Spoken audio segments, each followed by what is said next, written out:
নমস্কার বন্ধুরা, কেমন আছেন? ভালো আছেন নিশ্চয়ই? অবশ্যই ভালো থাকবেন। কেন থাকবেন না ভালো? ভালো থাকতেই হবে আপনাদেরকে। কেন থাকতে হবে? না আমার ভিডিও দেখার জন্য ভালো থাকতে হবে। না, সেরকম কিছু না, ইয়ার্কি করলাম। ভালো থাকবেন আপনারা, এমনিতেই ভালো থাকবেন। হ্যাঁ, আগের ভিডিওতে যেটা আলোচনা হয়েছিল, মানে আলোচনাও নয়, বলেছিলাম যেটা, যে প্রিন্টিং বিজনেস কিভাবে শুরু করা যাবে, কি করে শুরু করবেন প্রিন্টিং বিজনেস।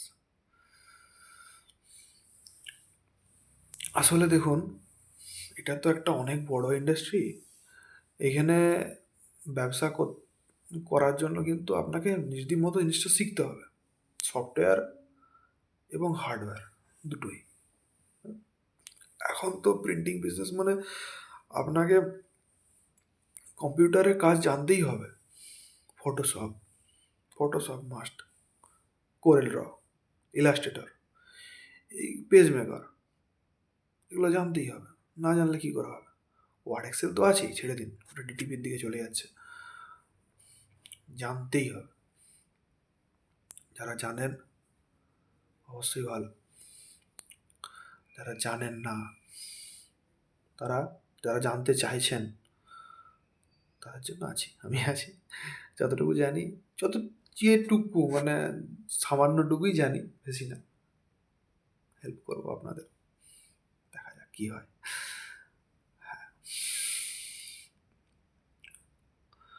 আপনাদেরকে শিখতে হবে জিনিসগুলো, যেগুলো হচ্ছে প্রিন্টিং বিজনেস কীভাবে শুরু করতে হয়। তো প্রিন্টিং বিজনেস শুরু করার জন্য আপনাদেরকে এই সফটওয়্যারের কাজগুলো শিখতে হবে। কেমন? কী করে শিখবেন? কোথা থেকে শিখবেন? আমি আগে শেখার আগে আমার নিজের ব্যাপারে কিছু বলি।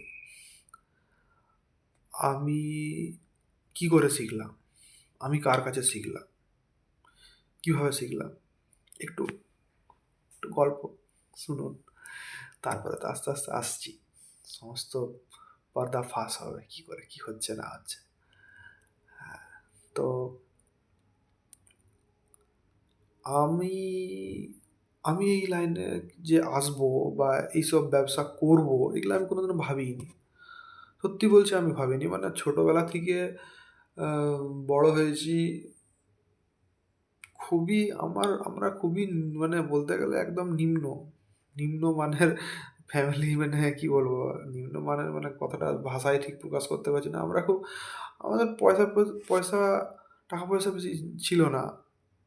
তো মা, বাবা খুব কষ্ট করে মানুষ করেছে। আমি একাই, আমার বাবা মায়ের একমাত্র সন্তান। খুব কষ্টের মধ্যে বড় হয়েছি। আমরা কম্পিউটার জিনিসটা কী, এটা আমাদের কাছে স্বপ্ন ছিল। লোকে কম্পিউটারে কাজ করতো, দেখতাম, হাঁ হয়, বাবা রে বাবা, কী কাজ করছে, কী কাজ, বাবা কম্পিউটার। লোকের হাতে কিপ্যাড ফোন দেখলে হতো, ওরে বাবা রে ফোন, এটা আবার কী জিনিস, এটা নতুন জিনিস। হ্যাঁ, তো এরকমভাবেই আমাদের ছোটোবেলাটা গেছে। বন্ধুদেরকে দেখতাম, দেখতাম আর কি, দেখতাম। ওই দেখতে দেখতে দেখতে দেখতেই শেখা। তো আমি ফার্স্টে কাজ করতাম, আমার জীবনের প্রথম কাজ একটা কোম্পানিতে কাজ। সেই কোম্পানিতে একটু চোট খাওয়া, সেই কোম্পানি থেকে বেরিয়ে আসা। পরে বলবো সেটা কী কোম্পানি, সেটা অন্য দিনের জন্য, একটা অন্য টপিক তোকে তুলে রাখা থাক। সেই কোম্পানিটা কী কোম্পানি সেটা পরে বলবো।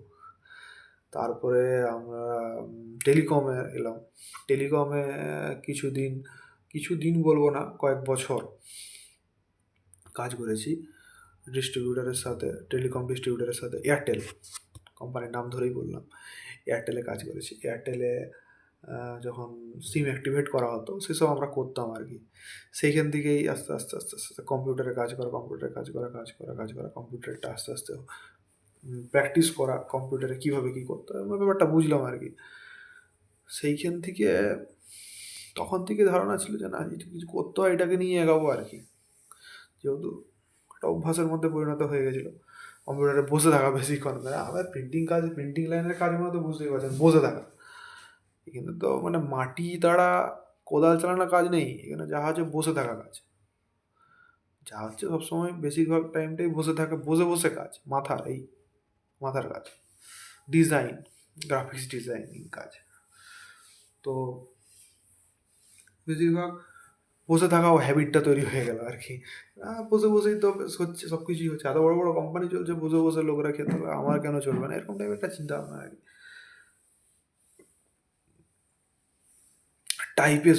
টাইপিং শিখলাম প্রথম।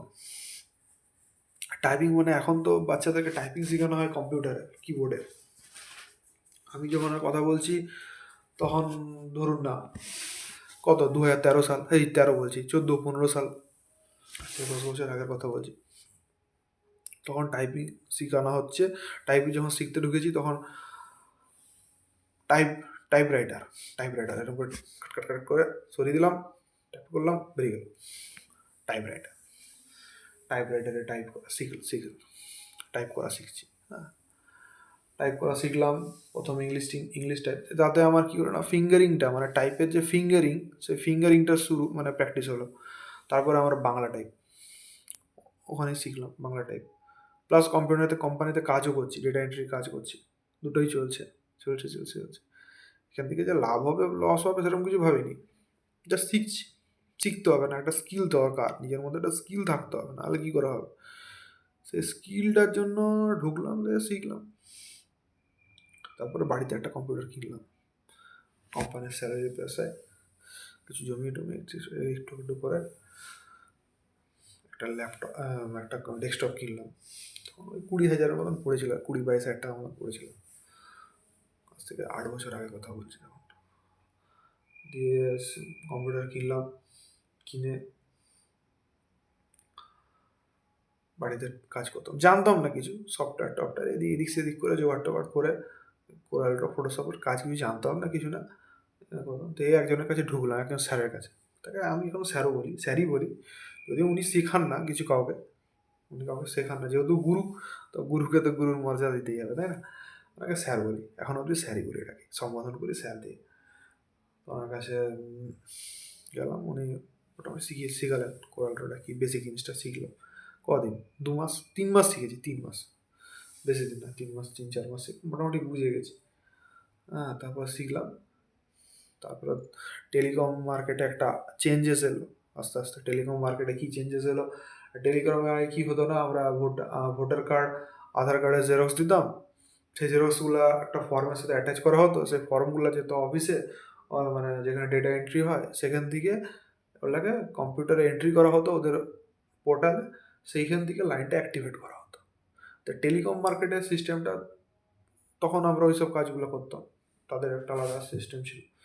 তারপরে কী হলো, টেলিকম মার্কেটে সিস্টেমটা চেঞ্জ হয়ে গেল। কী চেঞ্জ হলো না, আধারের মাধ্যমে রিটেলার কী করবে না, তার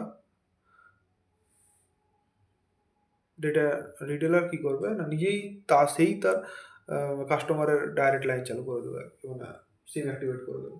তো যেহেতু সেটা হয়ে গেল, কোম্পানির দেখলো কি ভালোই, তো আমি রিটেলারকে 2 পয়সা কমিশন দিয়ে দিলে আমার কাজ হয়ে যাচ্ছে, আমি কেন এত বড় ডেটা সেন্টার, এত বড় হাব রাখতে হবে, লক্ষ লক্ষ টাকা তার সেভ। তো আমাদের কাজ গেল। তো তার মধ্যে মোটামুটি শিখে গেছিলাম। কাজ ছাড়তেই আর কোনো দিকে না, একদম দোকান ওপেনিং করলাম, দোকান ওপেন হলো। কাজ সেরকম জানতাম না, আমার এক বন্ধু সে কাজ জানতো, তার কাছ থেকে গিয়ে শেখা, বিভিন্ন প্রেসে গিয়ে দাঁড়িয়ে ঘন্টার পর ঘন্টা তাদের পিছনে দাঁড়িয়ে থেকে শেখা। ইউটিউব বিশেষ করে এখন যেখানে আমি ভিডিওটা করছি, ইউটিউবের থেকে ভিডিও দেখে টিউটোরিয়াল দেখে শেখা। তারপরে করতে তো এসেই যায়, করতে ভিডিওগুলো এসে, মানে জিনিসটা থট আসতেই থাকে। আপনি যখন একটা জিনিসকে বারবার করবেন, সেই জিনিসটা সম্পর্কে আপনার কাছে ক্লিয়ার হতে থাকবে। 24 ঘন্টা যদি আপনি একটা জিনিসকে নিয়ে ভাবেন, তো সেই জিনিসটা সম্পর্কে একটা ধারণা আপনার মধ্যে তৈরি হতেই হবে। এটাই বেসিক, এটাই নেচার। তো এই করতে করতে জার্নি শুরু। প্রথমে দোকানে একটা কম্পিউটার, দুটো প্রিন্ট, একটা কালার প্রিন্টার, একটা ব্ল্যাক অ্যান্ড হোয়াইট প্রিন্টার, একটা সেকেন্ড হ্যান্ড জেরক্স মেশিন, হ্যাঁ, কিনে ব্যবসা শুরু করলাম। প্রেসের কাজগুলো করতাম, লোককে দিয়ে ছাপানো হতো, প্রিন্টিং করানো হতো, অন্য জায়গায় প্রিন্ট দিতাম। এখনও দিতে হয়, এখনও যে সব মেশিন আমার কাছে আছে তা না, কিছু কিছু মেশিন নেই আমার কাছে, তো সেগুলো লোককে দিয়ে প্রিন্ট করাতাম। এরকম করে করে করে করে জার্নিটা শুরু হলো আর কি। দিয়ে আস্তে আস্তে আস্তে আস্তে আস্তে এখন দেখুন আম, মোটামুটি দোকানে আমার টোটাল সিস্টেম হচ্ছে, দোকানে কাজের সিস্টেম, সিস্টেম মানে কম্পিউটারটাই বলছি আমি। এখন দুটো কম্পিউটার, কাজের কম্পিউটার, আরও দুটো কম্পিউটার আছে আপনার হচ্ছে, একটা থেকে ডিজিটাল প্রিন্ট করা হয়, আরেকটা আছে laser machine print, laser printing করা, দুটো মেশিন, মানে টোটাল 4টা কম্পিউটার আছে। প্রিন্টার প্রিন্টার বলতে কালার প্রিন্টার তো আছেই, যেহেতু আমি লোকালে ব্যবসা করি তো ওইখানে আমার কালার প্রিন্টার দরকার, কালার প্রিন্টার। তারপরে লেজার প্রিন্টার আছে, স্ট্যাম্প বানানো হয়, যেমন ধরুন রাবার স্ট্যাম্প, সেলফিং স্ট্যাম্প, বিভিন্ন রকমের স্ট্যাম্প, অনেক রকম দেখাবো আপনাদেরকে, স্ট্যাম্প নিয়ে একদিন ভিডিও হবে, প্রত্যেকটা বিষয়কে নিয়ে একদিন একটা একটা করে লম্বা লম্বা ভিডিও, লম্বা আমার ভিডিও দেখতে পেয়ে যেতে শর্টে ভিডিও হবে না আমার দ্বারা, তোমরা লম্বা লম্বা ভিডিও হবে, ধৈর্য ধরে দেখবেন আর কি। তো স্ট্যাম্প, তারপরে কাপ প্রিন্টিং, কফি মাগ কফি মাগ প্রিন্টিং হয়, টি শার্ট প্রিন্টিং হয়, আর কি হয়, অনেক কিছু, আমি সবই মানে এখন বলতে বসলে সারা রাত কেটে যাবে। তারপরে যেমন ফ্রেমিং ফ্রেমিং ফটো ফ্রেমিং হয়। তারপরে হচ্ছে আপনার ফটো ফ্রেমিং হচ্ছে, তারপরে হচ্ছে ফ্লেক্সের মেশিন নেই আমার কাছে, নেই, সিরিয়াস বলছি, ফ্লেক্সের ডিজাইন করি আমরা, ডিজাইনিং করি, ফ্লেক্সের ডিজাইন হয় আমাদের কাছে, সব টোটাল ডিজাইন আমরা বানিয়ে দিই ফ্লেক্সের, দিয়ে ওটা অন্য জায়গা থেকে প্রিন্ট করে দেওয়া হয়, ঠিক আছে। ওরকমভাবেও করতে পারেন ব্যবসা, কোনো অসুবিধা নেই, যে আপনাকে সমস্ত মেশিন থাকতে হবে এমন কিছু না, করতে পারেন, কোনো অসুবিধা নেই। পরে পরে আমি আপনার কন্ট্যাক্ট নাম্বারও শেয়ার করবো, সব কিছু আমার সাথে কন্ট্যাক্ট করতে পারেন, কোনো অসুবিধা নেই, মেসেজ এতেও করতে পারেন, দেখবেন 2-4টা ভিডিওতে আমার কন্ট্যাক্ট নাম্বার দিয়েও আছে, পাবেন। প্রাইভেসি বলতে সেরকম কিছু না, বিজনেস পারপাসেই ওটাই নাম্বার আমার, কন্ট্যাক্ট করতে পারেন, যোগাযোগ করবেন, কিছু কিছু কাজ আমার কাছ থেকেও হয়ে যাবে, আপনাদের হেল্প পেয়ে যাবেন, অসুবিধা কিছু না। তারপরে আইডেন্টি কার্ড, একটা ভালো প্রফিটেবল বিজনেস, আইডেন্টি কার্ড, আমরা সব কিছুই করি, বুঝতে পারছেন, মানে আমাদের কোনো স্পেশালাইজেশন নেই যে আমরা এইটাতেই স্পেশাল, আমরা এতে সব কিছুই করি আমরা, যা দিবেন মানে বলবেন প্রিন্টিং লাইনে যেটা হয়নি সেটাও হয় আমার কাছে, আমাদের কাছে, মানে আমি নিজেকে তো আর বলবো না, কারণ আমার এখানে এখানে আমার বিজনেসের যে আমার বিজনেসের বলতে পারেন কাগজ কলমের মালিক আমি, কিন্তু ব্যবসাটা আমার একার দ্বারা তো সম্ভব নয়, দোকানে আরও 3জন আছে, তো আচ্ছা ইন্ট্রোডিউস করাবো পরে পরে, এখন না, তারা জানে না এসব ভিডিও হচ্ছে বলে, তারা ইন্টারেস্ট করে, তাদেরকে নিয়ে তো আমাদের কথাটাই আমি ইউজ করছি, এখানে সব কিছুই হয়।